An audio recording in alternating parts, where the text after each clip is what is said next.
There was a guru who went early morning to have a dip in the river. So his disciple went with his clothes, standing there, not wanting to keep the clothes down. As he was taking a dip in the river, he saw a scorpion floating on the water, struggling because scorpion is not a swimming creature. The guru picked up the scorpion. The disciple started screaming, "It is a scorpion, it's poisonous, drop it, drop it." The guru carried it towards the bank. He said, "It's going to sting you." Well, it stung him. The disciple started screaming, "I told you it will sting you, and you're still carrying it. Drop the damn thing." The guru just carried it. It stung him again. The disciple started jumping around with agitation. And by the time he brought it to the bank, 3 times it stung him. Then he let it go on the bank. The disciple continued screaming, "I told you 3 times he bit, do you know it's poisonous?" All this stuff. The guru said, "Wait. The scorpion is doing what it knows best. I'm doing what I know best. Just shut up and do what you know best."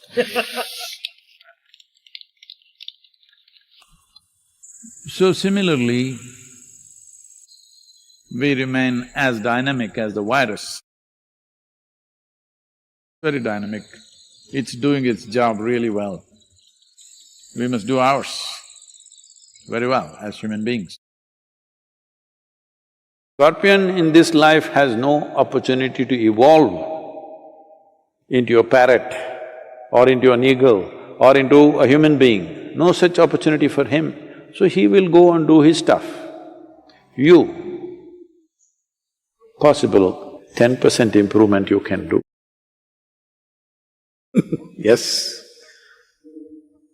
How situation is going to be, how bad or good it is going to be, we don't know. We don't have to paint a picture that we don't know anything about yet. But the important thing is to be geared in such a way, whatever the damn picture,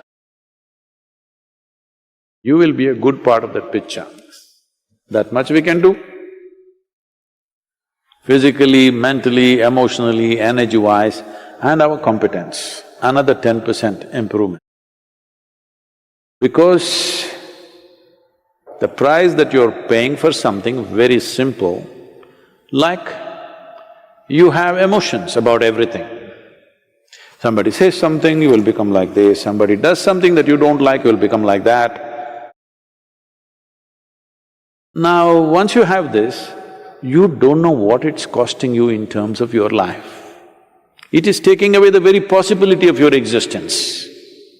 If we consider what is happening because you have no control over your thought process, no control over the energetic system and your body, the physiological, psychological, emotional compulsions are completely taking away the possibility of being human itself for most human beings. They are still, taking themselves backward in evolution, operating out of instincts and compulsiveness.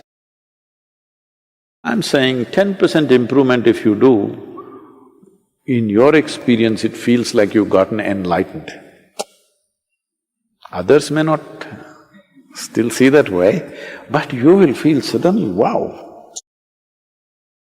Yes, to change the patterns of your thought and emotion, just the online program will do. If you imbibe the essence of what it is, which is very simple, any fool can get it. That's the kind of language it's been spoken in and presented. If you get 10% of the online program, 10% improvement in your balance and stuff will happen. It's that simple.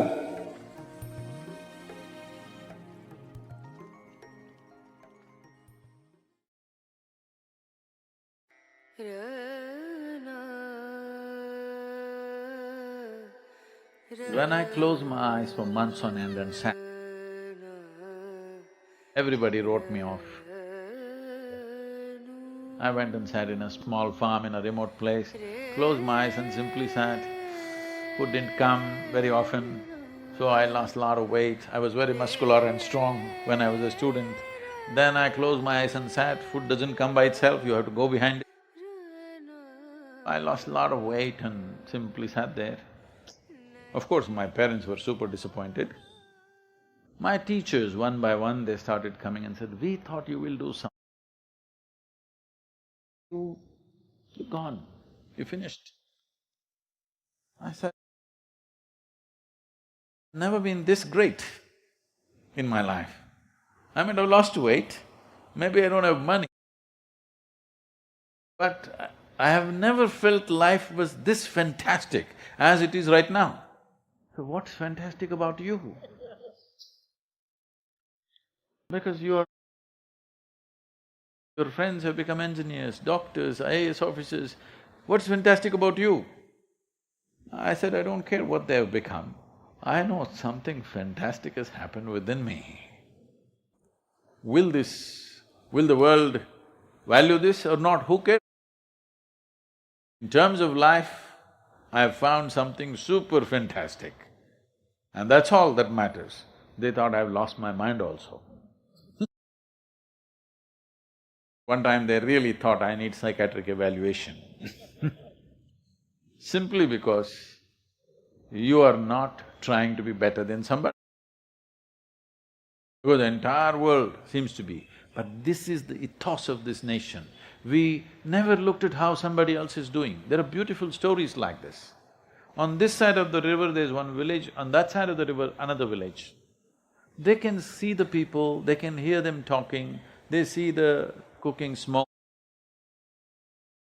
But they never went across the river and met those people. Said, "They seem to be living well, we are fine here, why should we go and see?" They never went. People will say, "Oh, these people have no exploration sense." Well, all the explorers went into India, Africa, Asia, Australia. What have they done? Slaughter in the end. We never had such a need because this was a land of seeking. Seeking and knowing was the highest value. Conquering and establishing something was not the highest value. Establishing the human being was the biggest value, not establishing other edifices and structures in the society. This people thought is a disadvantage, but at the same time we became the most vibrant economy on the planet. For many centuries, we were the only real economy. Everybody wanted to come to India. Not because they were in love with you, because this was the richest land. That is why everybody wanted to come here. One Vasco da Gama reached here, many drowned in the ocean, but still they wanted to come because this was the richest land on the planet. Like right now, everybody wants to go to America because it's the richest nation on the planet. So, without a sense of conquest, we became a very vibrant economy. This is a very unique achievement which we need to bring back to this world because today our mode of economy itself is a conquest and it's a destruction. The way we have structured the economy in the world is such. Today, the Living Earth statistics say, if all the 7.3 billion people on the planet have to get what an average American citizen has, we need 4.5 planets, but we have only half a planet. Half has been taken. If really economy succeeds on this planet as we are planning it right now, this is the end of the world. Really. Keeps going into recession to save us. This is like the proverbial story where a man is sitting on the wrong end of the branch and cutting it. When he succeeds, he falls. We have taken to this mode, but we operated this country in a different way. Our success would not make us fall, our success would not be a detriment to somebody else. We have to bring this back. We are part of the modern economic system now, it's not easy, but still individually we can all cultivate this, that our success is not just about this and that and what people think about us, about how we are. How we are as a life, how I am within myself. This is my success, isn't it? For this, I don't have to look at somebody who's little worse than me or better than me. Wherever I sit or stand, this feels fantastic. This is a successful life, isn't it?